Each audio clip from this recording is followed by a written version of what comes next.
Антон, это ты, блядь? Парни. Тихо.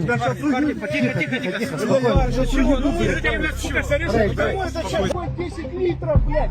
Что такое, блядь, 10 литров? Включи ебаную колонку, блядь. Очередь 3 километра на заправку. Еще и колонки все сломались.